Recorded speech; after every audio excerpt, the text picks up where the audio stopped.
देखो क्लॉजेस में क्या प्रॉब्लम है, ये बहुत इंपॉर्टेंट चैप्टर होता है। अब इसके बारे में समस्या ये है कि इसमें ज्यादातर लोग या तो अब जैसे किताबें उठाते हो मोस्टली, जो ग्रामर की बुक्स वगैरह उठाओगे तो उसमें भी प्रॉब्लम ये है कि ज्यादातर बुक्स में चैप्टर ही नहीं है। बहुत सारी बुक्स है उसमें चैप्टर ये वाला होता ही नहीं है, कंसेप्ट ही नहीं है क्लॉजेस नाम का। देखो क्लॉज को समझिए, बहुत सारे क्या होते हैं कि बुक में ये चैप्टर ही नहीं होता, बहुत सारे बुक्स इस टाइप के अंदर चैप्टर नहीं है। इवन बहुत सारे टीचर्स भी ये कहते हैं क्लॉजेस एग्जाम में नहीं आती, पर एक्चुअली ऐसा कोई कंसेप्ट नहीं है जो एग्जाम में ना आए। इस पॉइंट को समझो, वास्तव में होता क्या है, को बताएगा क्लॉजेस होती क्या है, किस तरह से यूज होती है, ये चक्कर क्या है, क्लॉजेस हैं क्या सेंटेंस के अंदर। मैं सिर्फ इंट्रोडक्शन दे दूंगा आज, इसका बहुत लंबा चैप्टर होता है, इतना आसान से नहीं होगा कि 2-4 दिन में कवर हो जाएगा। इसमें अलग अलग कंसेप्ट हैं, लेकिन इसका एक इंट्रोडक्शन समझिए। देखो आप जब सेंटेंस पढ़ते हैं, बहुत सिस्टमैटिक वे में समझना इसको, जो सेंटेंस पढ़ते हैं तो आपने 3 तरह के सेंटेंसेस सीखने को मिलते हैं, एक सिंपल, एक कॉम्प्लेक्स और एक, बोल दिया करो, कंपाउंड। नाम सुना इनका, एक सिंपल सेंटेंस, एक कॉम्प्लेक्स सेंटेंस और एक कंपाउंड सेंटेंस। सुना नहीं सुना? बहुत अच्छी बात, सुन रखा। तो सिंपल सेंटेंस क्या होता है?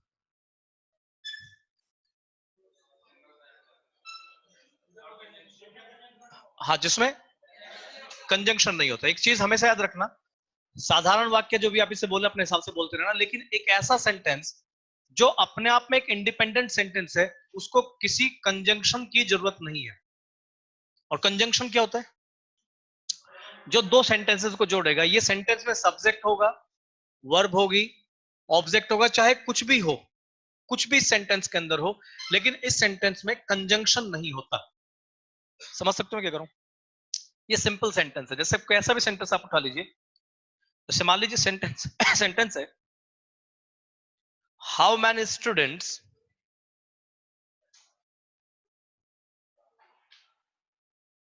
हैव यू टॉट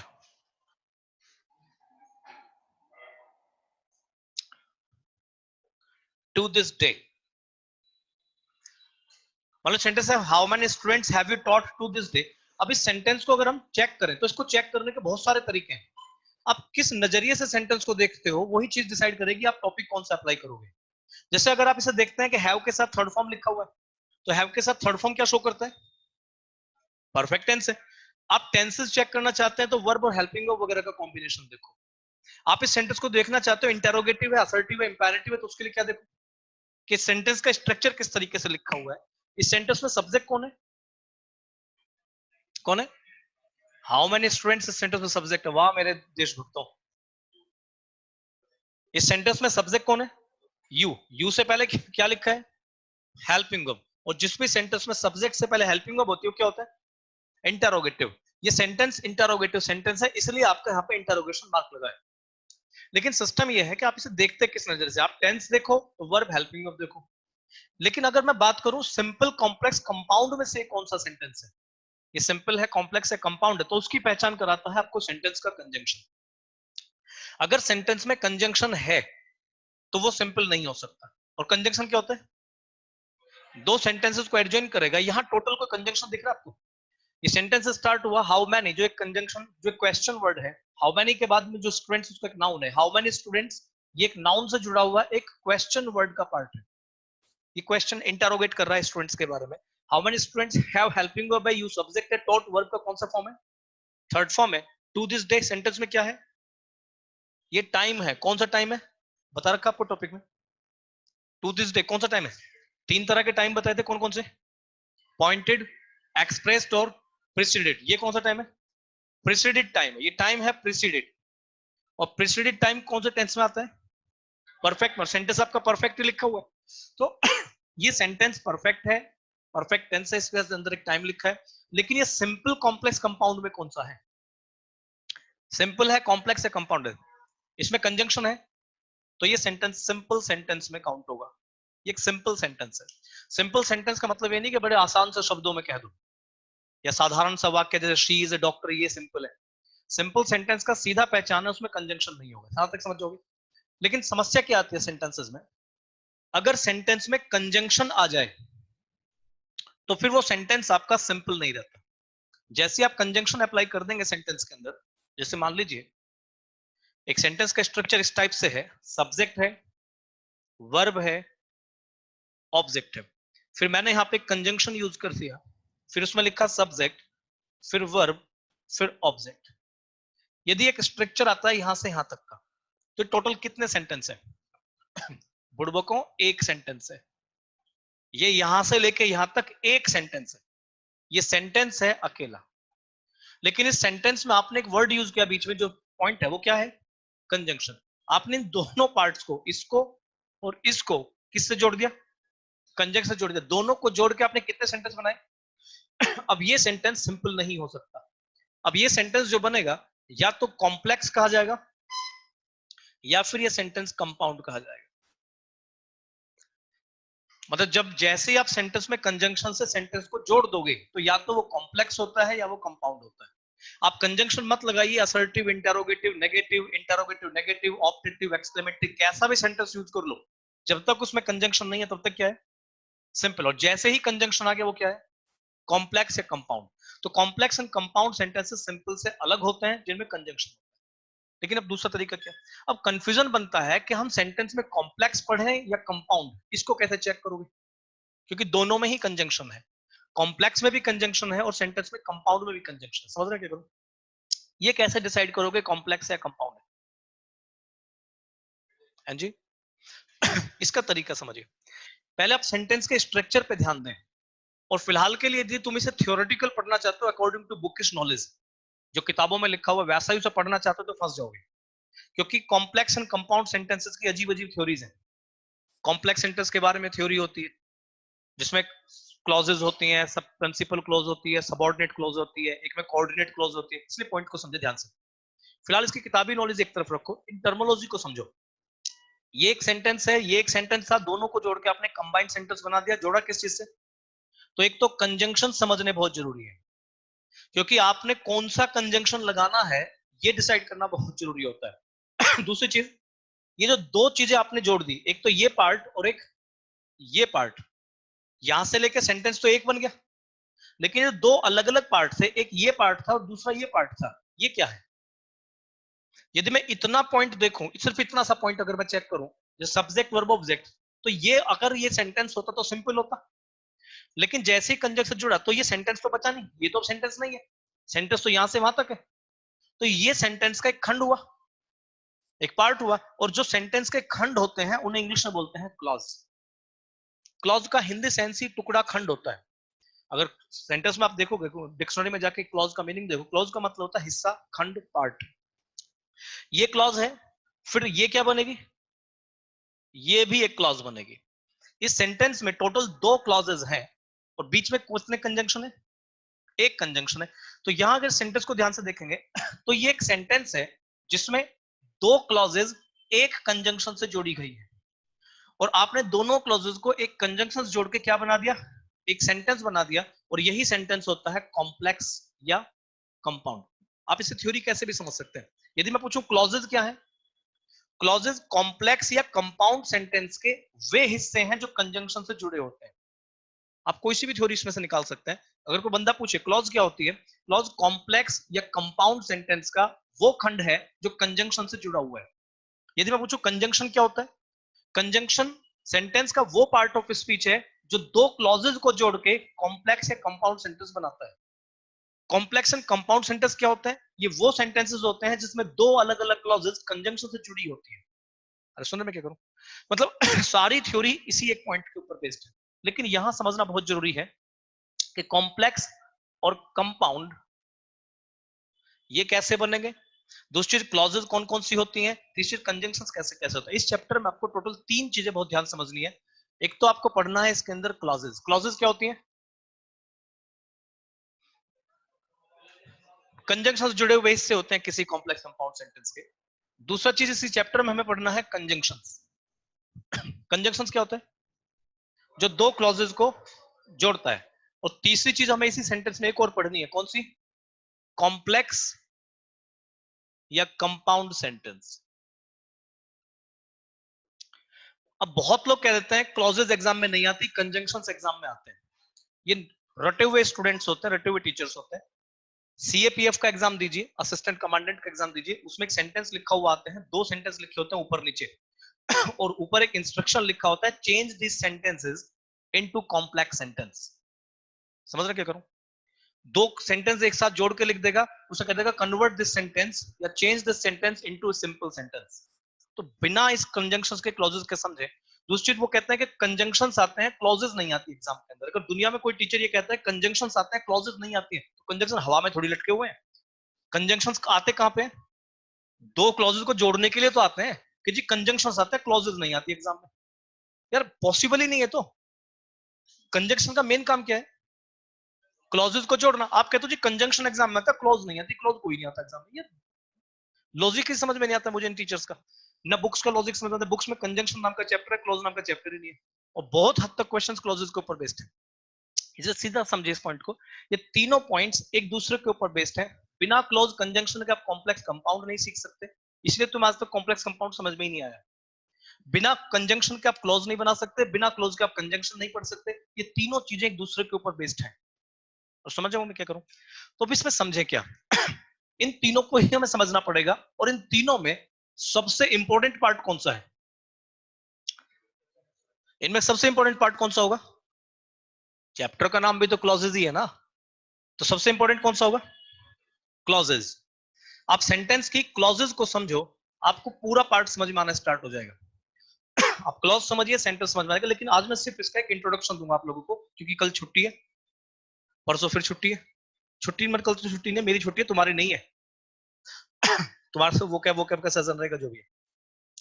और इसको समझने के बाद में फिर मुझे वो कैब भी करानी है। अपना ध्यान देना, जो एक शीट मिली होगी आप लोगों को, मिली ना शीट? वो नहीं मिली? अबे मंडे मिली थी, मंगल नहीं मंडे। चलो देखिए, आओ पॉइंट देखो। इसमें सबसे इंपॉर्टेंट पॉइंट कौन सा है? क्लॉज। आप क्लॉज समझो सबसे पहले कितनी होती है, कितनी आपने पढ़ी हुई है। इसलिए फिलहाल जो ना किताबों की नॉलेज एक तरफ है ना, सिर्फ उनके नाम उठाओ, समझो ढंग से। क्लॉजेज जब आप पढ़ते हैं तो तीन तरह की क्लॉज आपने पढ़ी होंगी। कौन कौन सी? एक होती है प्रिंसिपल क्लॉज।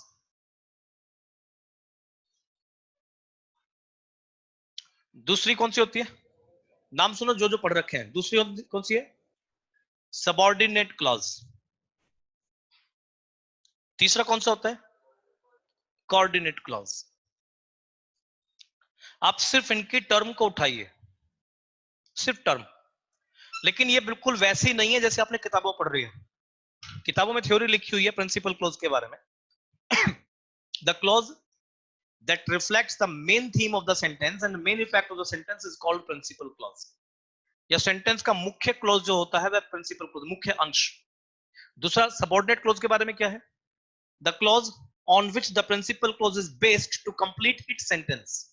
वो एक सबऑर्डिनेट क्लॉज होती है। वह क्लॉज जो प्रिंसिपल क्लॉज के अर्थ को पूर्ण करती है, या जो जिसके ऊपर प्रिंसिपल क्लॉज डिपेंड करती है। और तीसरी है coordinate clause, the clause that is that has not any kind of effect with the principal clause, yeah, on which the principal clause is not dependent, is called coordinate clause। समझ में आ गया तुम्हें? मुझे भी नहीं आया था। हाँ, ये ऊपर से जाती हैं चीजें, ऊपर से तले से कहीं ना कहीं से निकल जाती हैं चीजें। ये समझ में नहीं आती। जो बुक की नॉलेज बड़ी खतरनाक होती है। इसलिए किताबों को एक तरफ फेंको, उनकी टर्म उठा ली, इनको समझो। डिक्शनरी में प्रिंसिपल वर्ड को ढूंढो।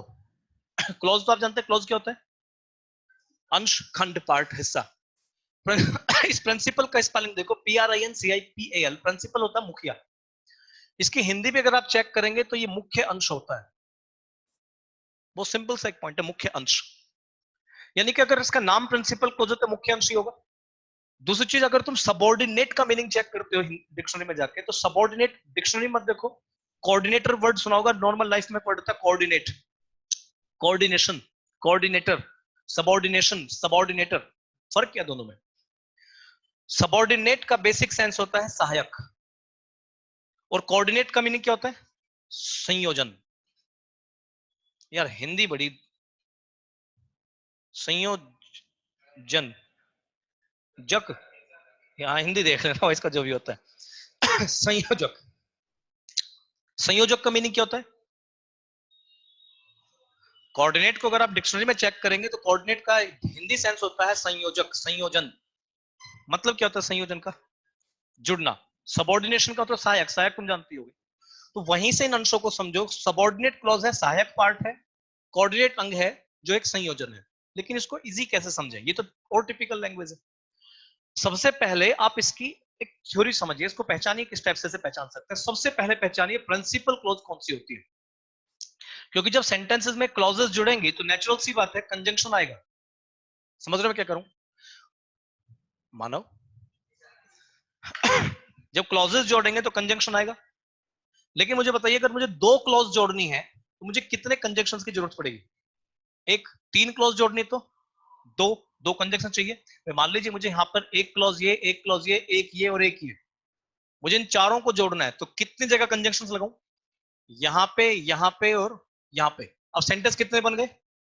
सेंटेंस तो यहां से वहां तक एक बन गया, पर ये सिंपल नहीं है। अब या तो कॉम्प्लेक्स है, कंपाउंड है। तो कॉम्प्लेक्स होगा या कंपाउंड होगा, ये डिसाइड करेगा कि कौन सी क्लॉज आप जोड़ रहे हैं। लेकिन इन सब में सबसे इंपॉर्टेंट क्लॉज है प्रिंसिपल क्लॉज। इसको पहचानना बहुत जरूरी है। और इसकी सीधी सी एक पहचान है, आपने ये कंजंक्शन यूज किया, ये कंजंक्शन यूज किया, ये कंजंक्शन यूज किया, इस क्लॉज से पहले कंजंक्शन लिया क्यों? यहां कंजंक्शन क्यों नहीं लिया? लूं? अगर मैं यहां कंजंक्शन लगा दूं तो सही रहेगा, गलत रहेगा? क्या गलती है? मैंने इस वाली क्लॉज से पहले कंजंक्शन लिया क्योंकि मुझे इसको इससे जोड़ना था। इस वाली क्लॉज से पहले कंजंक्शन लिया क्योंकि मुझे इसको इससे जोड़ना था। इस वाली क्लॉज से पहले कंजंक्शन लिया क्योंकि इसको इससे जोड़ना था। अब इससे पहले कंजंक्शन लिया, मुझे इससे जोड़ना किसको है? तो यहाँ कंजंक्शन की जरूरत ही नहीं है। बेकार में गोंद खराब मत करो अपनी। गोंद जानते ना, गम, अरे जानते हो, गम, पेस्ट, फेविकोल, वेविकोल, खराब मत करो से। जब जोड़ना ही नहीं तो फेविकोल लगाने से क्या फायदा यहाँ पे? तो यहाँ जिस क्लॉज से पहले कंजंक्शन नहीं है वही प्रिंसिपल क्लॉज है। मुझे नहीं पता इसका मुख्य पार्ट है क्या है, इसका सेंस क्या निकली, मुझे मतलब नहीं है। सीधी सी एक पहचान है कि जिस क्लॉज से पहले कंजंक्शन नहीं है, इसका मतलब उसको किसी से जोड़ना नहीं है, उसको किसी की जरूरत नहीं है, वो अपने आप में कंप्लीट है। एक ऐसी क्लॉज जिससे पहले सेंटेंस में कंजंक्शन नहीं होता, वो कौन सी क्लॉज होती है? Principal clause. लेकिन थ्योरी लोग गलत लगाते हैं इसकी। वो कहते हैं जो शुरू वाली क्लॉज है वो प्रिंसिपल है, बाद वाली सबऑर्डिनेट या कोऑर्डिनेट है। जो कि शुरू बाद से मतलब नहीं है। प्रिंसिपल क्लॉज सेंटेंस में कहीं भी आ सकते हैं, शुरू में, बीच में, बाद में। लेकिन पहचान क्या उसकी? उसमें कंजंक्शन नहीं होता। जैसे मान लीजिए एक सेंटेंस है, before I went there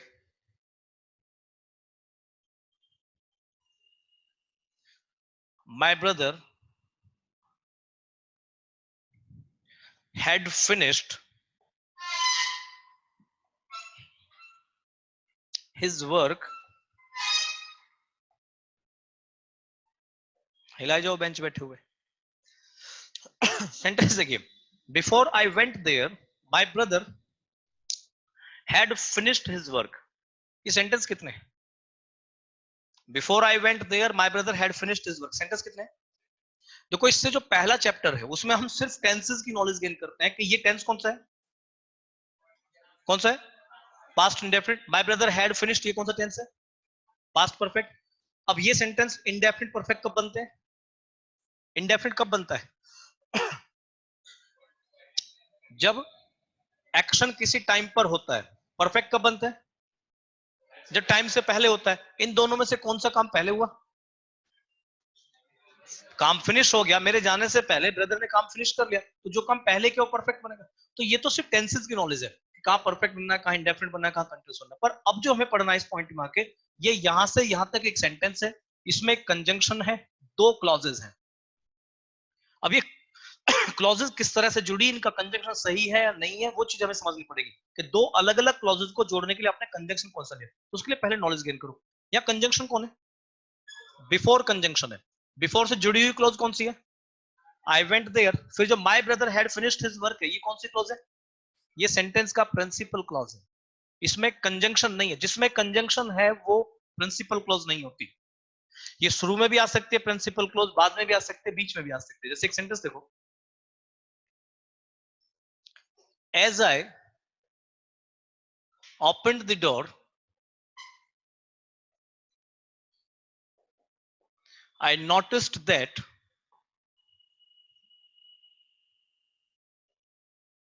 an old man was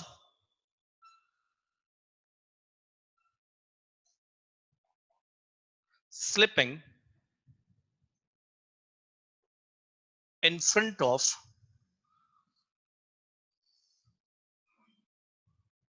my house.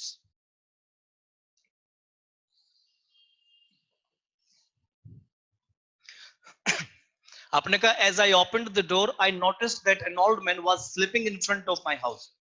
एक पॉइंट है, सेंटेंस अलग अलग तरीके से आते हैं और उसके अलग अलग टॉपिक्स एंड कंसेप्ट्स होते हैं।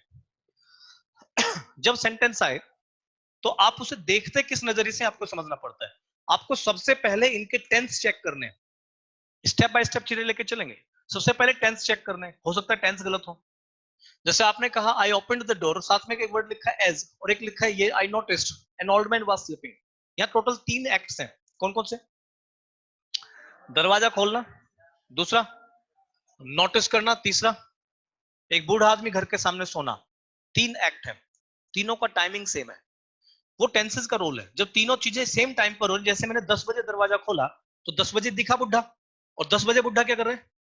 सेम उसी टाइम पर दरवाजा खुला, दरवाजा खुलते ही मैंने देखा, और जिस समय मैंने देखा उस समय बंदा सो रहा है। इसे परफेक्ट नहीं बनाना, तो सेम टाइम पे काम होता है। लेकिन ये पॉइंट है टेंसेस का। समस्या किस चीज की है? अब ये सेंटेंस कितने हैं? अनाड़ी आदमी कहता 3 सेंटेंस है, जबकि सेंटेंस एक है, और ये 3 जो तुम्हें अलग अलग दिख रहे हैं वो क्या है? वो 3 क्लॉज हैं। और जब क्लॉजेस जुड़ी हुई हैं तो किससे? अब कंजंक्शन चेक करो कहां है। एज एक कंजंक्शन है, दूसरा दैट एक कंजंक्शन है। टोटल क्लॉज कितनी है? एक तो है as I opened the door जिसका कंजंक्शन है एज, दूसरी क्लॉज आई नोटिस्ड, तीसरी clause an old man was sleeping in front of my house. यहां से लेके यहां तक एक क्लॉज। इसका कंजंक्शन कौन है? दैट। तो सबसे पहले कंजंक्शन एंड क्लॉजेस। इस सेंटेंस में टोटल क्लॉज कितनी है? 3। कंजंक्शन कितने हैं? 2। तो प्रिंसिपल क्लॉज कौन है?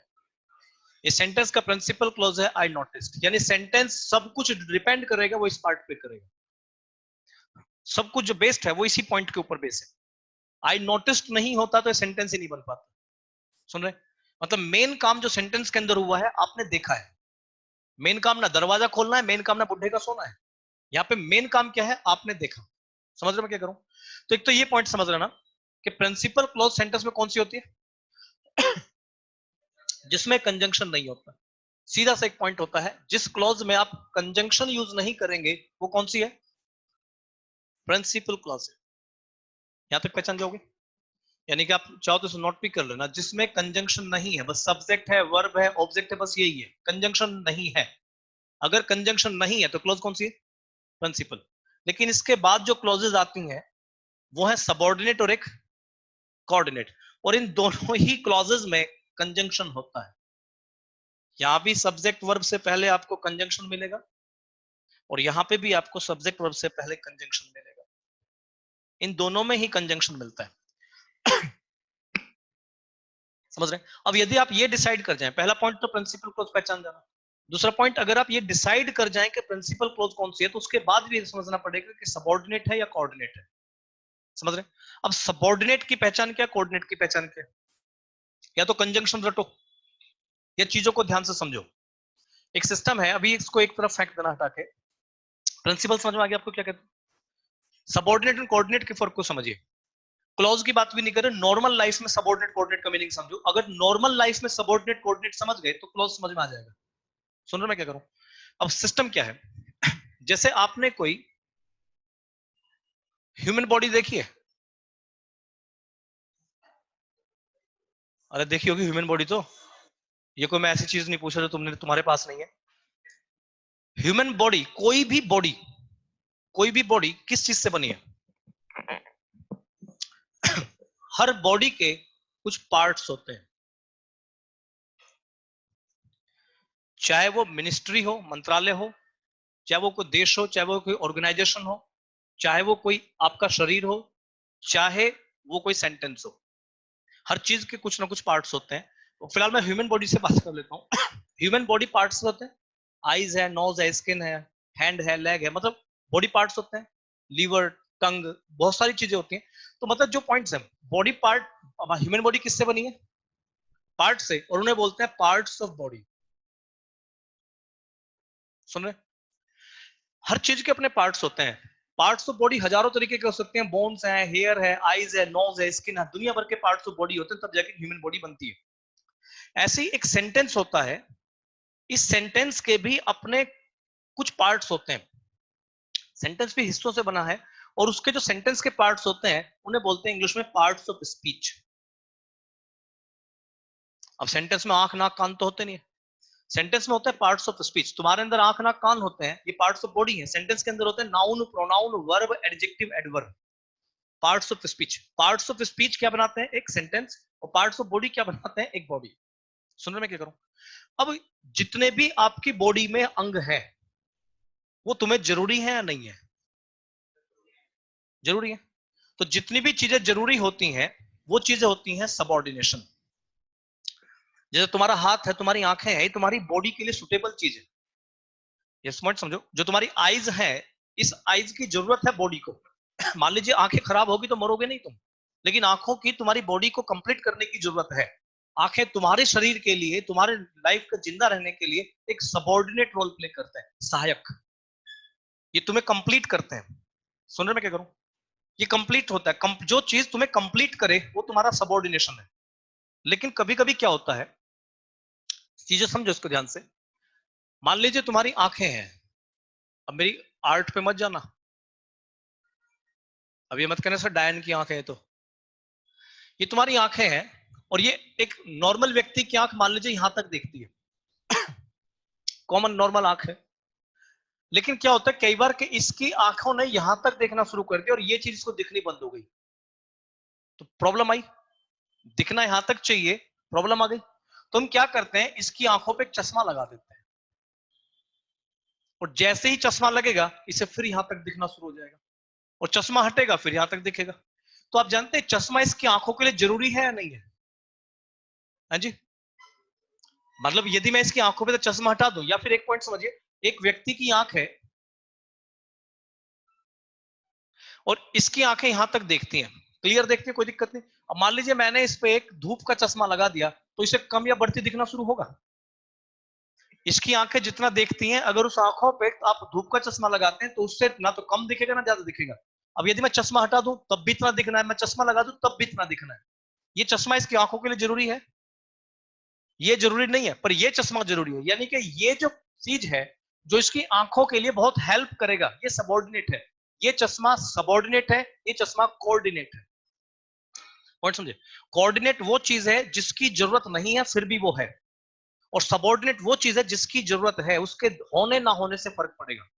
जैसे कोई भी पॉइंट समझ लेना, सबऑर्डिनेशन में एक हेल्पफुल चीज होती है, कोऑर्डिनेशन में एडिशनल चीज होती है। एडिशनल और हेल्प को फर्क समझिए।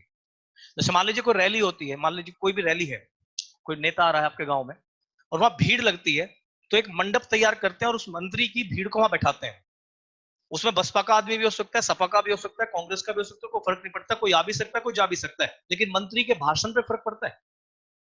जो भीड़ उसके सामने बैठी है, उस भीड़ में दो चार आदमी कम हो जाए, दो चार आदमी बढ़ जाए, कोई फर्क पड़ेगा? उससे नहीं पड़ेगा। वो जो भीड़ है वो कोऑर्डिनेशन है। ये पॉइंट समझे? लेकिन मान लीजिए जैसे प्रधानमंत्री है और वो ना रहे, तो मंत्रालय पे फर्क पड़ेगा? नहीं पड़ेगा। तो वो चीज जो किसी बॉडी के लिए जरूरी हिस्सा है वो सबऑर्डिनेशन है। वो चीज जो किसी के लिए जरूरी नहीं है, उसका होना ना होने से कोई फर्क नहीं पड़ता, वो आए या ना आए कोई फर्क नहीं पड़ेगा, वो कोऑर्डिनेशन है। सीधा एक पॉइंट समझे इसमें।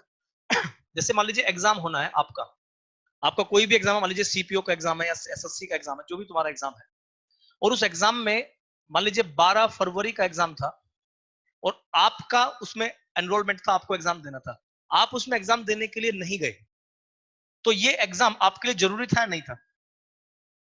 ये एग्जाम जो जॉब की जिसकी आप प्रिपरेशन कर रहे हैं, उसके लिए आपने वो एग्जाम दिया नहीं दिया? मान लो तुम्हें एसएससी में सिलेक्शन लेना, 3 स्टार इंस्पेक्टर बनना है, आपको एग्जाम देना है, और वो एग्जाम आप दे रहे हैं या नहीं दे रहे, तो एग्जाम आपके लिए जरूरी है या नहीं है?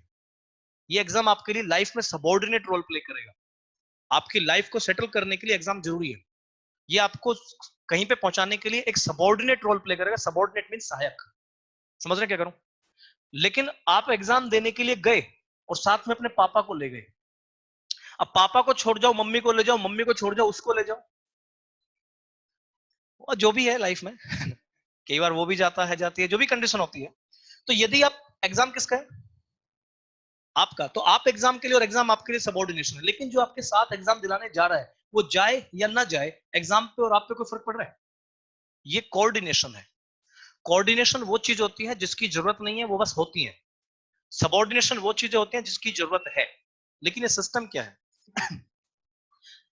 सबऑर्डिनेशन को समझ जाओगे मैं क्या करूं? अगर मैं सबऑर्डिनेट क्लॉज की बात करूं तो ये वो क्लॉज है जो इसके लिए बहुत जरूरी है, और अगर मैं कोऑर्डिनेट क्लॉज की बात करूं तो ये वो क्लॉज है जिसकी इसको जरूरत नहीं है। अब ये जुड़ जाए हट जाए कोई फर्क नहीं पड़ेगा, इसलिए बोलते हैं संयोजन। संयोजन मतलब जुड़ना, जरूरी नहीं था लेकिन जुड़ा। और सहायक, सहायक तुम्हें पता होगा वो हेल्पफुल होता है, उसकी जरूरत होती है। लेकिन इसका सेंटेंसेस में क्या इफेक्ट है? एक सेंटेंस में, जैसे आपकी ह्यूमन बॉडी पार्ट्स से बनी है, बॉडी पार्ट्स से बनी है, ऐसी सेंटेंस बना होता है। इसके पॉइंट को सुनते ध्यान से। एक सेंटेंस में पार्ट्स ऑफ स्पीच होते हैं कितने?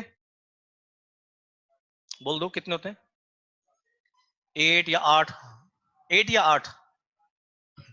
8। ना पता है कौन कौन से? कौन कौन से? Noun, pronoun, verb, adjective, adverb, preposition, conjunction. अब कंजंक्शन तो देखो यही पार्ट है, कंजंक्शन ये भी एक जरूरी पार्ट होता है, कंजंक्शन, इंटरजंक्शन। ये 4 6 7 8 पार्ट्स होते हैं। ये सारे पार्ट सेंटेंस के लिए जरूरी होते हैं, लेकिन इनमें एक बॉडी पार्ट होता है, पार्ट ऑफ स्पीच होता है जिसे बोलते हैं वर्ब। ये सारी चीजें सेंटेंस में वर्ब के आसपास घूमती हैं, और इस वर्ब से रिलेटेड बहुत सारे कंसेप्ट्स होते हैं। इस वर्ब के आसपास में नाउन हो सकता है, नाउन के ही आसपास में एडजेक्टिव हो सकता है, कहीं ना कहीं जो नाउन के रिलेशन में चलता है वो एडजेक्टिव हो सकता है, और वर्ब के रिलेशन में एक चीज चलती है एडवर्ब। ये मेजर पार्ट्स होते हैं। आर्टिकल वो छोटा पार्ट होता है, वो नाउन का ही एक हिस्सा है आर्टिकल, इसलिए आर्टिकल पार्ट ऑफ स्पीच नहीं है। नाउन, एडजेक्टिव, एडवर्ब और वर्ब, ये 4 मेजर पार्ट्स होते हैं। बाकी और जो पार्ट्स हैं जैसे कंजंक्शन हो गया, इंटरजंक्शन हो गया, प्रीपोजिशन हो गया, वो इन्हीं में कहीं ना कहीं घूमते हैं। सुनने में क्या करूं? अब इसमें क्या पॉइंट होता है? ये जो नाउन है, नाउन सेंटेंस में क्या काम करता है? नाउन क्या काम करता है? एक नाउन सेंटेंस का बेसिकली या तो सब्जेक्ट होता है या ऑब्जेक्ट होता है, जो कि वर्ब के लिए बहुत जरूरी है। सब्जेक्ट ऑब्जेक्ट का होना वर्ब के लिए बहुत जरूरी काम होता है। एक एडजेक्टिव क्या काम करता है? ये क्वालिफाई करता है किसको? नाउन को। और नाउन क्या होता है? सब्जेक्ट या ऑब्जेक्ट, तो ये भी वर्ब के ही आसपास में कहीं ना कहीं घूमेगा। और एक एडवर्ब क्या होता है?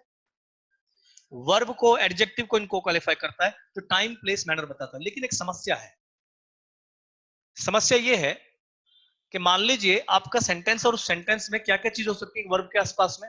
सब्जेक्ट हो सकता है, ऑब्जेक्ट हो सकता है, एडजेक्टिव हो सकता है, या फिर टाइम। जो जो ये चीजें एक एडवर्ब बताता है, टाइम हो सकता है, प्लेस हो सकता है, मैनर हो सकता है, एटसेट्रा। बहुत सारी चीजें एक सेंटेंस में हो सकती है। सेंटेंस इन्हीं से बना होता है, time, place, manner, subject, object, verb, adjective, adverb. बहुत सारी चीजें एक सेंटेंस में हो सकती हैं, और ये सब चीजें मिलके क्या बनाती हैं? सेंटेंस। जैसे मान लीजिए मैंने एक सेंटेंस कहा, आई लिव इन दिल्ली। ये यहां से यहां तक सेंटेंस है, लेकिन सेंटेंस के पार्ट्स को देखो। ये आई क्या है? प्रोनाउन, जो कि काम किसका कर रहा है? सब्जेक्ट का। लिव क्या है? वर्ब। इन क्या है? प्रीपोजिशन। दिल्ली क्या है? नाउन। और ये मैंने आपको पहले ही बता रखा है, जब भी नाउन से पहले प्रीपोजिशन होता है बेसिकली एडवर्ब होता है। इस सेंटेंस में दिल्ली क्या काम कर रहा है? I live in Delhi. इसमें दिल्ली क्या है? नहीं, दिल्ली की मतलब सेंटेंस को समझो। आई लिव इन दिल्ली में दिल्ली क्या है? प्लेस, मेरे रहने की जगह। ये प्लेस बताता है। और ये सेंटेंस में कोई कंजंक्शन है क्या? ये सेंटेंस सिंपल सेंटेंस है। इस सेंटेंस में सिंपल सेंटेंस है, इसके अपने पार्ट्स हैं। ये सब्जेक्ट है, ये वर्ब है, ये इसका प्लेस है। ये सब्जेक्ट, ये वर्ब, ये एडवर्ब। मतलब ये सारी चीजें सेंटेंस में लिखी हुई हैं, सिंपल तरीके से लिखी है। लेकिन अगर इनमें से कोई भी चीज काम करना बंद कर दे, तो उसकी जगह पे हमें एक सुटेबल पार्ट की जरूरत पड़ेगी। जैसे आंखों की रोशनी कम हो गई तो चश्मा लगाना पड़ेगा। अगर कोई भी चीज इसमें काम नहीं करती, तब उसमें एक पार्ट की जरूरत होती है। मान लीजिए मैंने इन दिल्ली इसमें से रिमूव कर दिया, और मैंने सेंटेंस लिख दिया, I live where you work. I live where you work. एक ये सेंटेंस है, आई लिव इन दिल्ली, और एक सेंटेंस है, I live where you work. इन दोनों में से सिंपल सेंटेंस कौन सा है? I live in Delhi sentence simple sentence है। सिंपल क्यों है? इसमें कंजंक्शन नहीं, पर ये सेंटेंस सिंपल है नहीं है? ये सिंपल नहीं है, क्यों नहीं है? क्योंकि इसमें कंजंक्शन है। लेकिन कंजंक्शन का मतलब क्या हुआ? फिर क्यों लगा दिया बिना मतलब में? इस सेंटेंस में हमने आई एज इट इज रखा, लिव एज इट इज रखा, यानी कि मेन सेंटेंस तो ये था आई लिव। ये कौन सी क्लोज बनी? Principal clause. अब यदि मैं सेंटेंस देख रहा हूं आई लिव इन दिल्ली, तो मैं रहता हूं, यदि मैं इसमें देखूं मैं कहां रहता हूं, आई लिव इन दिल्ली, मैं रहता हूं, कहां रहता हूं? दिल्ली। दिल्ली क्या हुआ? रहने का प्लेस। और यदि मैं इस सेंटेंस में कहूं आई लिव, मैं रहता हूं, कहां रहता हूं? मैं रहता हूं, कहां रहता हूं? Where you work. यानी कि ये पूरी क्लॉज, कंजंक्शन सब्जेक्ट ऑब्जेक्ट, ये पूरी क्लॉज भी प्लेस ही है। बस फर्क ये है कि प्लेस आपने यहां एक शब्द में बहुत सिंपल वर्ड में बोला था और यहां आपने क्लॉज में बोला है। तो एक ऐसी क्लॉज जो किसी पार्ट ऑफ स्पीच का काम करे। पार्ट ऑफ स्पीच होता है, बहुत जरूरी अंग होता है। जैसे मान लीजिए मैंने आपको बताया आंखें जो होती हैं, आंखें आपके शरीर के लिए जरूरी अंग है, वो सबॉर्डिनेट बॉडी पार्ट है। आईज, नोज, स्किन, हेयर, ये बहुत जरूरी बॉडी पार्ट्स होते हैं, तो इन्हें बोलते हैं सबॉर्डिनेट बॉडी पार्ट्स। लेकिन अगर इनकी जगह कोई दूसरा बॉडी पार्ट आप लगा दें, जैसे हार्ट खराब हो गया तो हार्ट ट्रांसप्लांट कर दिया, किडनी खराब होगी किडनी ट्रांसप्लांट कर दी। किडनी कैसा पार्ट होता है आपकी बॉडी का? सबॉर्डिनेट या कोऑर्डिनेट? सबॉर्डिनेट है। आगे यदि वो खराब हो जाए तो काम थोड़ी चलेगा, आपको किडनी लानी पड़ेगी। तो वो जो दूसरी किडनी होगी वो भी तो सबॉर्डिनेट होगी ना। तो अगर एक ऐसी क्लॉज, चूंकि ये क्लॉज तो है, क्लॉज क्यों है? कंजंक्शन है और आगे पूरी क्लॉज लिखी है, ये क्लॉज तो है। एक ऐसी क्लॉज जो सेंटेंस में वही काम करे जो कि एक पार्ट ऑफ स्पीच काम करता है। जैसे प्लेस बताने का काम किसका होता है? प्लेस बताना काम किसका होता है? एडवर्ब का। तो एडवर्ब, ये तो सिंपल एक एडवर्ब था, लेकिन आपने इसकी जगह पे एडवर्ब नॉर्मली प्लेस ना लिख के आपने क्या लिखा? Where you work. ये पूरी क्लॉज वही काम कर रही है सेंटेंस के अंदर जो कि एक एडवर्ब करता। तो अगर एक ऐसी क्लॉज एक पार्ट ऑफ स्पीच का काम करे, पार्ट ऑफ स्पीच कौन कौन से हैं? Noun, pronoun, verb, adjective, adverb, preposition, ऐसे ऐसे पार्ट्स ऑफ स्पीच होते हैं। मेजर पार्ट ऑफ स्पीच कौन से होते हैं? नाउन, नाउन प्रोनाउन तो एक ही चीज होती है, नाउन, वर्ब, एडजेक्टिव, एडवर्ब, ये चार मेजर पार्ट्स होते हैं। इनमें से वर्ब को हटा दीजिए, तीन बचते हैं आपके पास में। कौन कौन से?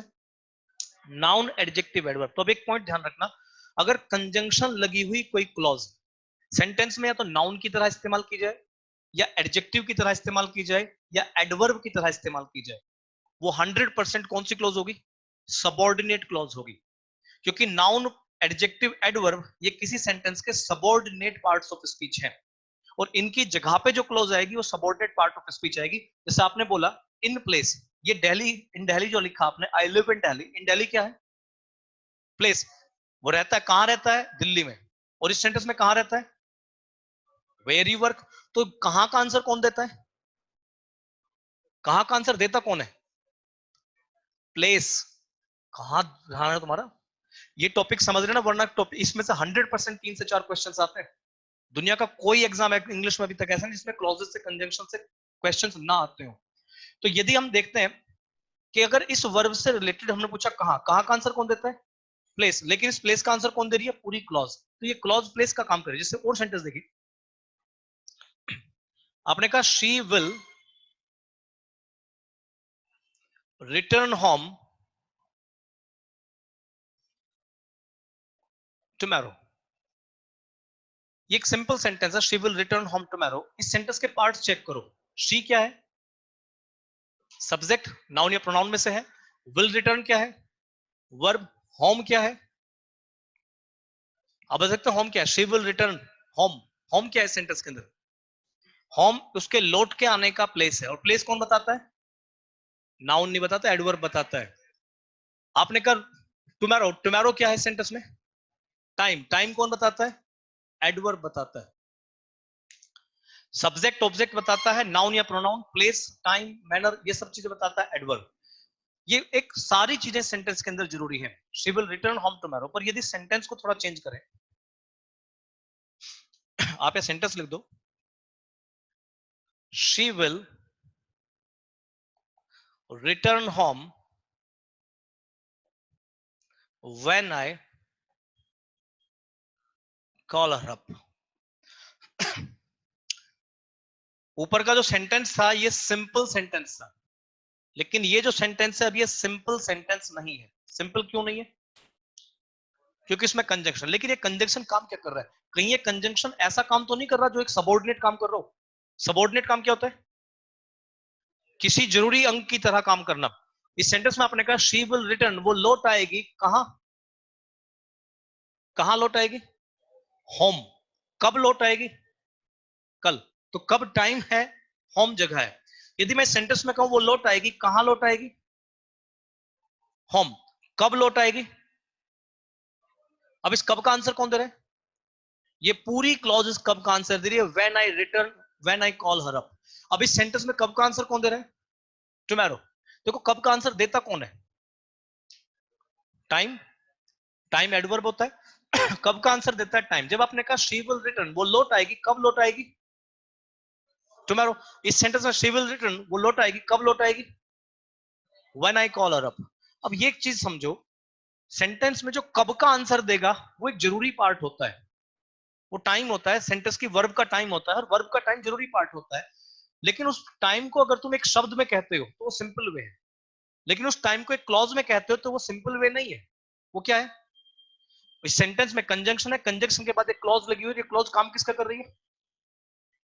किसका काम कर रही है क्लॉज ये? हाँ जी। हाँ, तो डर क्यों रहे हो उसमें? ये जो क्लॉज है, ये when I call her up, ये क्लॉज कौन सा काम कर रही है? टाइम का। और टाइम का काम कौन करता है? एडवर्ब। यानी ये ऐसी क्लॉज है जो सेंटेंस में एडवर्ब की जगह यूज हुई है, और एडवर्ब एक सबऑर्डिनेट रोल होता है। इसलिए ये जो क्लॉज कही जाएगी कौन सी होगी? ये क्लॉज होगी सबऑर्डिनेट क्लॉज। और ये वाले जो when she will return home, ये कौन सी क्लॉज है? Principal clause. मतलब एक सीधा पॉइंट याद रखना, प्रिंसिपल क्लॉज ऐसी क्लॉज है जिसमें कंजंक्शन नहीं होता, लेकिन अगर कोई क्लॉज इसके किसी अंग का काम करे, नाउन का काम करे, एडजेक्टिव का काम करे, या एडवर्ब का काम करे, तो वो क्लॉज एक सबऑर्डिनेट क्लॉज होगी। समझाओगे मैं क्या करूं तक? लेकिन एक सिस्टम इसमें थोड़ा सा कंफ्यूज क्या करता है, ये नॉर्मल लाइफ से रिलेटेड होता है। जैसे आपकी आंखों पे चश्मा लगा होता है, किसी बंदे की आंख पे चश्मा है, उसकी आई साइड वीक है, तो उसकी आंख पे चश्मा आ गया, तो वो जो चश्मा उसकी आंख पे लगा वो सबऑर्डिनेट है या कोऑर्डिनेट है? सबऑर्डिनेट है। भाई जैसे इस लड़का बैठा हुआ, इसकी आंख पे चश्मा है, इस लड़की की आंख पे चश्मा है। जब तुम्हारी आंख पे चश्मा लगा तो तुम कहां गए थे चश्मा लगवाने के लिए? जल्लाद के पास? मतलब कहां गए थे तुम? कौन सा डॉक्टर था? किडनी का, हार्ट का, आंखों का, पैरों का, त्वचा का? जो तुम्हारी आंखों पे चश्मा जो लगाया गया था, जिस डॉक्टर के पास तुम गए थे, वो डॉक्टर कौन सा था? कैसे था? ऑप्थेल्मोलॉजिस्ट आंखों का ही होगा। और जब आंखों का चश्मा, मान लीजिए ऑपरेशन कराने की नौबत आ जाए आंखों की, कहे भी होगा इसका लेंस वेंस चेंज करा लो, आंखों पे रेटिना का ऑपरेशन करा लो, कहा होगा डॉक्टर ने? नहीं कहा है। हाँ, तो जो ऑपरेशन अगर तुम कराओगे तो किससे कराओगे? डॉक्टर से। डांगरोगे? डॉक्टर कहां का होगा वो? आंखों का ही डॉक्टर होगा। अनाड़ी होगा, एक्सपर्ट होगा। और तुम किस डॉक्टर से ऑपरेशन कराना पसंद करोगे, अनाड़ी डॉक्टर से, एक्सपर्ट डॉक्टर से?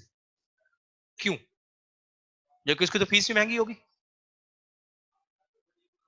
आंख खराब हो जाएंगी, जरूरी चीज है। तो ये पॉइंट समझो क्या है। एक्चुअली जब आपको ऑपरेशन कराना है, किडनी बदलवानी है, लीवर बदलवाना है, कुछ भी तुम्हें करना है, तो तुम्हें एक एक्सपर्ट की जरूरत होती है। और उस एक्सपर्ट की जरूरत क्यों होती है? क्योंकि ये बहुत जरूरी अंग है, इसमें आप लापरवाही नहीं कर सकते, इसको आपको बहुत तरीके से समझना पड़ेगा। और हर आदमी इस काम को कर भी नहीं सकता। आपकी आंखों का ऑपरेशन हर आदमी नहीं कर सकता है, एक्सपर्ट ही कर पाएगा। वो एक्सपर्ट चाहिए इसलिए क्योंकि ये काम जो है, ये काम एक जटिल काम है। जैसे आंख का ऑपरेशन होना है, आंखों को आई टेस्ट करना है, आईज जो भी आईसाइट को टेस्ट करना है, किडनी बदलनी है, लीवर बदलना है, ये एक जटिल काम होता है। जटिल, जटिल जानते हो हिंदी में एक वर्ड होता है जटिल। और जो भी तुम्हारी किडनी बदल के तुम्हें फिट कर देगा, उसमें जटिल ऑपरेशन क्या होगा? और जटिल को ही इंग्लिश में बोलते हैं कॉम्प्लेक्स। यानी जितनी भी सबऑर्डिनेट चीजों के बारे में बात होगी, आंखों के बारे में करो, किडनी के बारे में करो, लीवर के बारे में करो, स्किन के बारे में करो, दांत के बारे में करो, वो भी जो भी जिन चीजों में, जैसे दांत में आरसीटी होती है, रूट कैनाल ट्रीटमेंट जो होता है, वो चीज आसान नहीं है, वो जटिल कंसेप्ट होता है। और जटिल चीज को क्या बोलते हैं हम? कॉमन वर्ड होता है इंग्लिश का, कॉम्प्लेक्स होता है। तो सबऑर्डिनेट चीजों के बारे में जो भी चीज होगी वो एक कॉम्प्लेक्सिटी होती है, और वहीं से एक सेंटेंस जनरेट होकर आता है, कॉम्प्लेक्स सेंटेंस। यदि आपके सेंटेंस में, जैसे यहाँ पे दोनों सेंटेंस मेरे लिखे हुए हैं, ये जो सेंटेंस था she will return home tomorrow, ये सेंटेंस कैसा है? एक सिंपल सेंटेंस है, इसमें कोई दिक्कत नहीं है। पर यहाँ पे प्रॉब्लम आ गई, हमने एक क्लॉज लिख दी। अब क्लॉज में लिखी शी विल रिटर्न होम, ये क्लॉज कौन सी है? बोल दिया करो। ये प्रिंसिपल क्लॉज है। When I call her up, ये कौन सी क्लॉज है? ये एक सबऑर्डिनेट क्लॉज है। सबऑर्डिनेट क्लॉज काम करती है किसी ना किसी बॉडी पार्ट का। ये क्लॉज किसका काम कर रही है? किसका?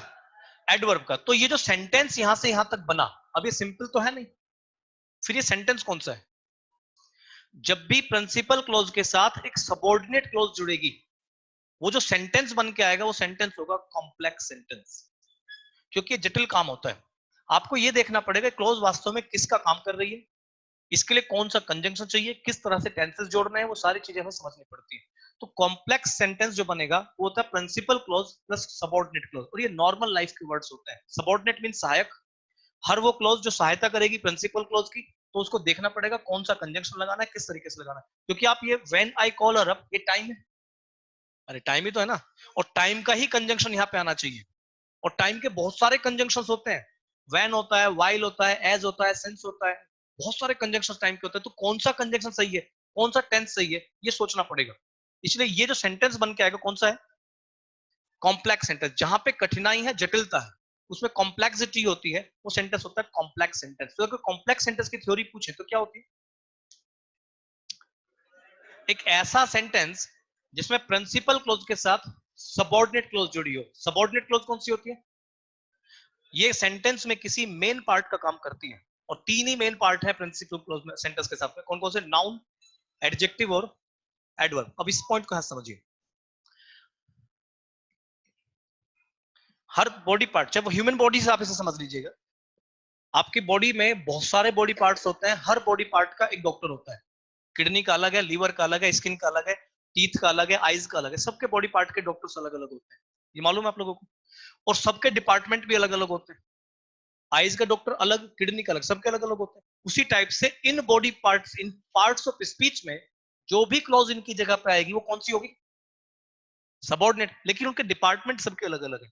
जैसे अगर मैं सब्जेक्ट ऑब्जेक्ट की जगह पे कोई क्लॉज लगाऊं तो नेचुरल सी बात है सबऑर्डिनेट होगी।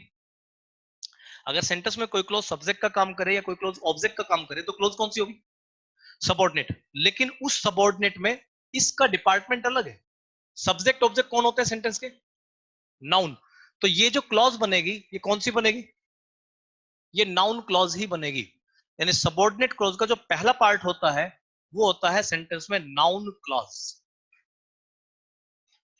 ये तीन टाइप के थे। वो लोग क्या करते हैं, डायरेक्ट यहां से पढ़ते हैं। मतलब there are three kinds of clauses: noun clause, adjective clause, adverb clause. कचरा दिमाग में घुसाने की कोशिश नहीं करते। जब तक चीजें दिमाग में नहीं घुसेंगी कंफ्यूजन नहीं बनेगा। जब तक कंफ्यूजन नहीं बनेगा तब तक सॉल्यूशन नहीं होगा। फिर तो एक ही तरीका रटना है। इसलिए पहले कंफ्यूजन क्रिएट कीजिए इसके अंदर कि वास्तव में नाउन क्लॉज क्या थी। नाउन क्लॉज एक ऐसी क्लॉज है जो सेंटेंस में नाउन की तरह यूज होती है। और नाउन का इस्तेमाल क्या है सेंटेंस के अंदर? बेसिकली सब्जेक्ट या ऑब्जेक्ट। तो एक ऐसी क्लॉज जो सेंटेंस में सब्जेक्ट या ऑब्जेक्ट की तरह यूज होती है वो कौन सी क्लॉज है? नाउन क्लॉज है। और ये बहुत जरूरी पार्ट होता है सेंटेंस का, इसलिए सबऑर्डिनेट क्लॉज है। और जिस सेंटेंस में आप सबऑर्डिनेट क्लॉज यूज करेंगे सेंटेंस कौन सा बनेगा? कॉम्प्लेक्स सेंटेंस बनेगा। दूसरा बॉडी पार्ट होता है इसका एडजेक्टिव। तो जो क्लॉज एडजेक्टिव की तरह यूज होती है उसे आप बोल सकते हैं एडजेक्टिव क्लॉज। यानी कि सबऑर्डिनेट क्लॉज का जो सेकंड पार्ट होता है वो है सेंटेंस का एडजेक्टिव क्लॉज। इसको आप समझ जाना, ये वो क्लॉज है जो सेंटेंस में एडजेक्टिव का काम करेगी। और एडजेक्टिव का काम क्या होता है? नाउन प्रोनाउन की क्वालिटी बताना। यानी कि नाउन प्रोनाउन की क्वालिटी आप एक शब्द से भी बता सकते हैं, आप एक क्लॉज से भी बता सकते हैं। क्लॉज क्या होती है? जिसमें कंजंक्शन लग के पूरा सेंटेंस लिखा होता है।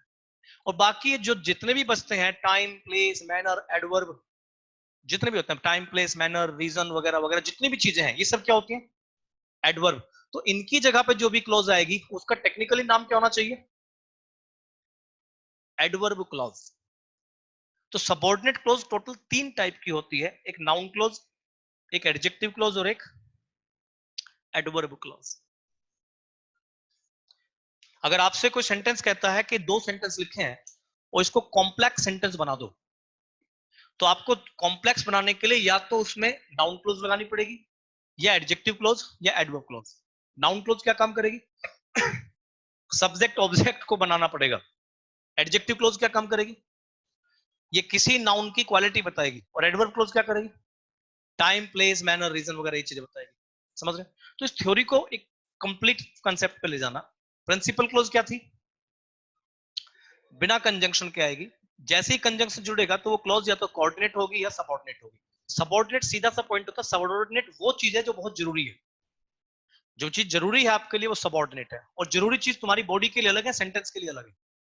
तुम्हारी बॉडी के लिए भी सबऑर्डिनेट पार्ट्स की जरूरत होती है, सेंटेंस के लिए भी जरूरत है। सेंटेंस में 3 मेजर पार्ट्स हैं। कौन कौन से? नाउन, एडजेक्टिव और एडवर्ब। तो जो भी चीजें नाउन की तरह यूज होंगी वो क्या है? Noun clause. फ्रेज भी होती है। अगर कोई फ्रेज नाउन की तरह यूज होती है तो नाउन फ्रेज है। कोई एडजेक्टिव, कोई फ्रेज एडजेक्टिव की तरह यूज होती है उसे एडजेक्टिव फ्रेज कहते हैं। कोई फ्रेज एडवर्ब की तरह यूज होती है उसे एडवर्ब फ्रेज कहते हैं। तो आपको इन तीनों के काम समझने, नाउन का काम क्या है, एडजेक्टिव काम क्या है, एडवर्ब का काम क्या है। और ये तीनों ही पार्ट्स सेंटेंस के लिए बहुत जरूरी होते हैं। इन्हें इग्नोर नहीं किया जा सकता। समझ जाओगे? अरे समझ रहे क्या करूं? तो टोटल 3 क्लॉजेस। यहां तो कोई डाउट है किसी को? इसके बाद एक क्लॉज और आती है कोऑर्डिनेट। कोऑर्डिनेट ऐसी चीज है जिसकी कोई जरूरत नहीं होती, वो जुड़ जाती है बस ऐसी। खामा खा भी नहीं जुड़ती, कोई कारण होगा कुछ ना कुछ जुड़ने का, लेकिन वो मतलब वो ना भी हो तो जब भी काम चल जाता है। जैसे ब्रह्मा जी के सिर हैं, हमारे देवता है ब्रह्मा है, पूजते भी हम उनको। उनके सिर कितने हैं? 4। एक से भी काम चल रहा था। बाकी जो देवता है सबके एक एक सिर है। हमने डिमांड नहीं की कि भगवान शिव के 4 सिर होने चाहिए, ना डिमांड करे हनुमान जी के 5 सिर होने चाहिए, नहीं डिमांड नहीं कर रहे हम। लेकिन ब्रह्मा जी के 4 सिर, हमें उसमें ऐतराज नहीं है। लेकिन प्रॉब्लम क्या है, जो ब्रह्मा जी का सिर है 4 है, काम एक से भी चल सकता था। तो वो चारों सिर क्या है? कोऑर्डिनेशन है। हालांकि किसी भी धरती पे किसी भी इंसान के 4 सिर नहीं हो सकते, ये एक सिंबॉलिक रिप्रेजेंटेशन होता है। जो चारों दिशाओं का अधिपति हो, अधिपति हो, जो चारों दिशाओं में वास करता हो, जिसकी नजर से कुछ छिप नहीं सकता, वो ब्रह्मा है, जो ब्रह्म है। समझ रहे ना? जो पर ब्रह्म है, मतलब उससे कुछ बचा ही नहीं है। तो वो चारों दिशाओं का स्वामी है, चारों कहीं भी चले जाओ वो ब्रह्म। तो उसका एक सिंबॉलिक रिप्रेजेंटेशन है। हम लोग सीरियस हो गए थे, मतलब समझ रहे हो, हम लोग सीरियस हो जाते हैं कई बार। वो सिंबॉलिक रिप्रेजेंटेशन दिखाया जाता है। जितने भी देवता होते हैं उनके 8 हाथ होते हैं। 2 हाथ से काम चल जाता है नॉर्मली, लेकिन वो 8 हाथ है, वो कोऑर्डिनेशन है। यदि बॉडीली स्ट्रक्चर देखोगे तो 8 हाथ जुड़े हुए कोऑर्डिनेशन है, लेकिन उसका एक सिंबॉलिक रिप्रेजेंटेशन है। 8 दिशाएं अष्टभुज जो होते हैं, मतलब कहीं भी आप जाओगे उनसे नहीं बच पाओगे। तो उनके एक हाथ पे त्रिशूल टांग दिया, एक पे माला टांग दी, एक में भाई साहब आशीर्वाद दे दिया, और एक में भाई साहब झंडा दे दिया, एक में डमरू दे दिया। मतलब वो हर चीज उसमें है, नृत्य भी उसमें, गुस्सा भी उसमें। तो आप ज्यादा सीरियस मत हो ना। ये एक सिंबॉलिक तरीके से बनाई हुई मूर्तियां होती हैं ताकि आप समझ सकें कि इसकी चित्रांकन को समझ सकें। वरना तीसरी आंख बना रखी ना भगवान शिव के, तीसरी आंख वाले इंसान नहीं होते। वो तो एक सिंबॉलिक रिप्रेजेंटेशन है कि खुश है तो ठीक है, तो आंख खुल गई तो दुख, मतलब वो गुस्सा भी आता है, प्रेम भी होता है। बाकी आप जैसे समझे वैसे समझते रहे। लेकिन जो तीसरी आंख है, जो भी जैसे बना रखे हैं, जैसे 8 हाथ हैं, वो कोऑर्डिनेशन है।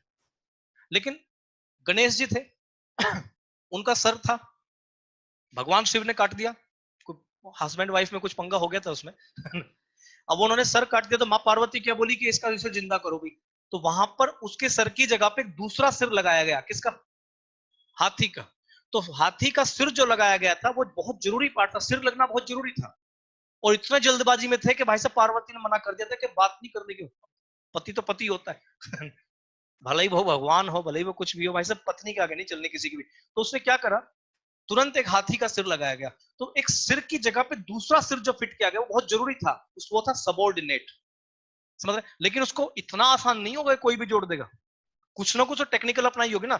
वो एक कॉम्प्लेक्स चीज थी, इसलिए वो सेंटेंस बनाता कॉम्प्लेक्स। तो सबॉर्डिनेट कोऑर्डिनेट बॉडी में भी काम करता है, सबॉर्डिनेट कोऑर्डिनेट सेंटेंस में भी काम करता है। लेकिन सेंटेंस में कैसे काम करेंगे? जब कोई क्लॉज, बेटा नोट कर लिया तक नहीं किया, जब कोई क्लॉज सेंटेंस में किसी पार्ट की तरह यूज नहीं होती, ना वो नाउन होती है, ना वो एडजेक्टिव होती है, ना वो एडवर्ब होती है, वो सेंटेंस में बस ऐसे ही आके जुड़ेगी, उसे बोलते हैं कोऑर्डिनेट क्लॉज। लेकिन इसके जुड़ने के भी 4 तरीके होते हैं, फिजूल में नहीं जुड़ सकती। ये 3-4 तरीके से सेंटेंस में जोड़ी जाती है। धर्म पे मत ले जाना बात को। अरे तो एक नॉर्मल बात बताइए, कभी से धार्मिक भावनाएं आहत हो जाए। मैं भी मतलब भगवान को मानता हूँ, कभी यहाँ पे बजरंग दल आ जाए, माफी चाह रहे हैं भैया। लेकिन मैंने कोई ऐसी बुरी बात तो नहीं की, मैं तो नॉर्मल बात बता रहा हूँ। जो सिंबॉलिक रिप्रेजेंटेशन, जितनी देवताओं की मूर्तियां बनाई गई हैं, ये आपको उनके रियलिटी को समझाने के लिए बनाई गई है। कि उस आदमी की ताकत कितनी है, उसकी ताकत को पिक्चराइजेशन के जरिए समझाना, मतलब पिक्चराइजेशन के थ्रू किस चीज को समझाना, वो होता है। तो समझ गए जो भी मैं कह रहा हूं उसमें। खैर यहां 4 तरीके से आप एक कोऑर्डिनेट क्लोज को जोड़ सकते हैं। 4 तरीके कौन से हैं? एक होता है इंग्लिश में जिसे हम बोलते हैं क्यूमुलेटिव।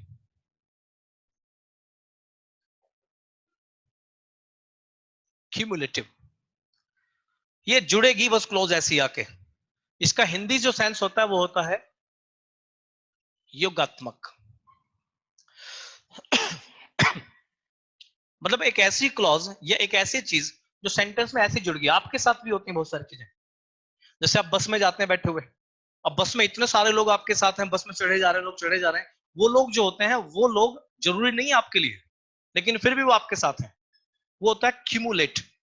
इसमें जो वर्ड्स होते हैं, जैसे आपने सुने होंगे कंजंक्शन से and, along with, together with, including। ये सुने वर्ड्स, नहीं सुने? यदि ऐसे कोई वर्ड्स आपको मिल जाते हैं तो समझ लेना है क्यूमुलेट कर रहे हैं। ये चीजें जोड़ी जा रही हैं, इनकी जरूरत नहीं है फिर भी चीजें जुड़ जाती हैं। जैसे कल अपने पापा को लेके आइयो कॉलेज, तो कल अपने पापा के साथ कॉलेज आना, कॉलेज आने का काम है किसका? एडमिशन किसका है? आप ही का है। आपके लिए कॉलेज और कॉलेज के लिए आप बहुत जरूरी हैं, लेकिन पापा बहुत जरूरी नहीं है। लेकिन फिर भी प्रिंसिपल बुलाता है अपने पापा को लेके आना, तो आप पापा के साथ जब कॉलेज जाते हो, पापा की पिटाई नहीं होती, ना पापा का नाम काटा जाता, ना पापा पे जुर्माना लगाया जाता है, सिर्फ पापा को बुलाया क्यों जाता है? वो सिर्फ एक खामा खा की चीज है, कई बार पापा बदल भी दे जाते हैं वहां पे। अब यदि आपके पापा को बुलाया गया, प्रिंसिपल ने कहा अपने पापा को लेके आना, तो you along with your father, वहां फादर आपके साथ साथ जाना है ना, मेन तो आप ही हैं, लेकिन पापा खामा खा बुला लिया। वो क्या था? क्यूमुलेट। उसे बोलते हैं कोऑर्डिनेट। वो ऐसे जुड़ जाएगा, उसकी कोई ज्यादा टेंशन लेने की जरूरत नहीं, पापा से कहो चलो। लेकिन कई बार क्या होता है कि पापा को आप लेना नहीं चाहते, तो आपको दूसरा पापा ढूंढना पड़ता है जो बजट में आ जाए। 10 रुपए 20 रुपए में पौवे में, जैसे भी होता है, कैसे पापा ढूंढे जाते हैं कई बार। तो आप क्या करते हैं, ये आप हैं और वहां से पापा जाना, लेके किसको जाना था? पापा को। लेकिन आपने पापा तो लिया नहीं, फिर एक दोस्त बुला लिया, दोस्त का दोस्त जो भी था, थोड़ी सी एज में ज्यादा था, जो भी था, उसे 10 रुपए दिए, है ना? सुबह को 10 रुपए दूंगा, शाम को एक पौवा, पापा बन के चलना है। हुआ तुम्हारे साथ? नहीं हुआ ऐसे काम? तुमने कुछ किया ही नहीं लाइफ में। तो पापा को ले गए। अब ये जो पापा है, जो नकली पापा तुम बना के गए हो, ये किसकी जगह ले गए हो? असली पापा की जगह। तो इस आदमी को ढूंढना थोड़ा सा अजीब है। ये देख लो, एक तो शक्ल से थोड़ा बहुत मैच होता हो, कहीं ना कहीं से पर्सनैलिटी से मैच होता हो, ये नहीं कि भाई सब पिए खड़ा है वहां पे, ऐसा ना हो। दूसरी बात, ऐसे भी देखना बजट में आना चाहिए, 10 रुपए 20 रुपए का हिसाब होता है। तीसरी चीज, इसको कंडीशन भी बताई जाती है कि भाई हाथ ना उठा दिए कभी वहां सीरियस हो जा, है ना, वहां बजाना शुरू कर दे, तो बहुत सारी शर्तें होती हैं। ये आदमी ढूंढना पड़ेगा। ये बनता है सबॉर्डिनेट पापा। मतलब ये ढूंढना पड़ेगा कहीं ना कहीं किस तरीके से। तो जिस चीज की जरूरत है और उसको आप रिप्लेस करते हैं किस तरीके से, वो सबॉर्डिनेशन। जो चीज ऐसे ही जुड़ जाती है वो कोऑर्डिनेशन।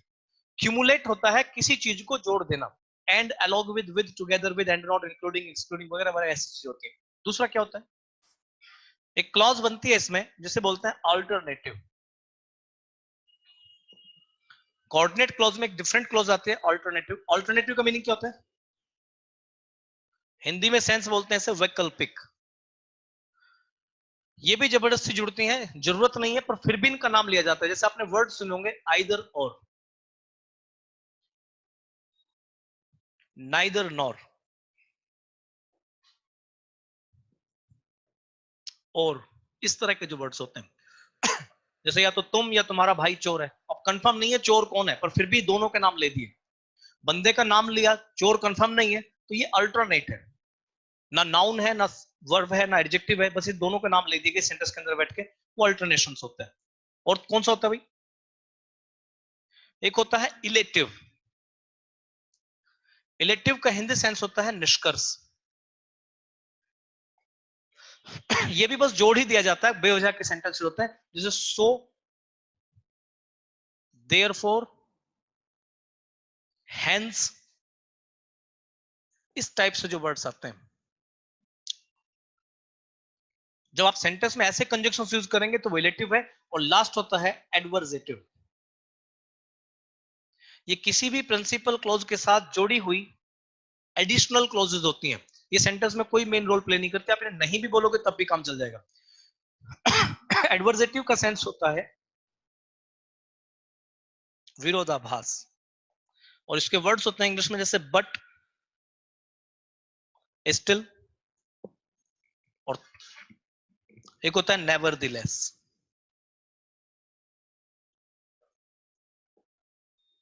But still nevertheless. इन क्लोजेस को समझना।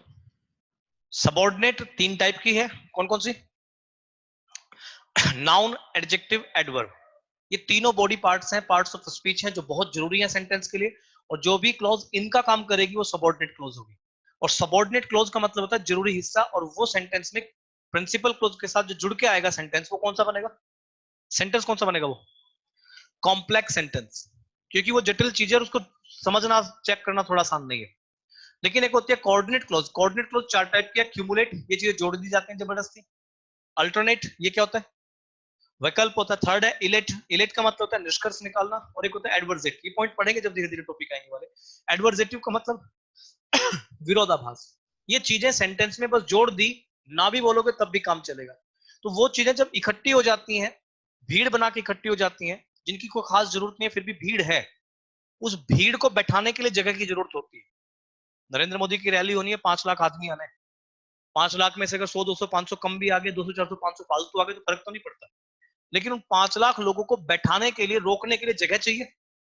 अरे सुन रहे ना? तो वो जो जगह होती है, जगह को इंग्लिश में क्या बोलते हैं? कंपाउंड।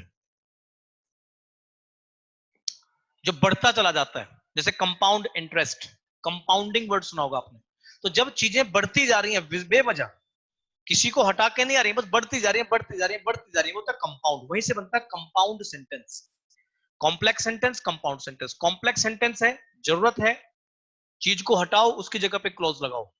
वो क्लॉज जो सेंटेंस में किसी जरूरी पार्ट का काम करेगी, वो कौन सी है? Complex sentence. और वो क्लॉज है सबऑर्डिनेट क्लॉज। लेकिन जरूरत नहीं है, ऐसी क्लॉज जुड़ गई कोऑर्डिनेट, कोऑर्डिनेट के हिसाब से क्यूमुलेटिव, इलेटिव, अल्टरनेटिव, एडवर्जेटिव, ऐसे ही जुड़ गई, वो क्लॉज कौन सी बनेगी? Coordinate clause. और वो सेंटेंस कौन सा बनेगा? Compound sentence.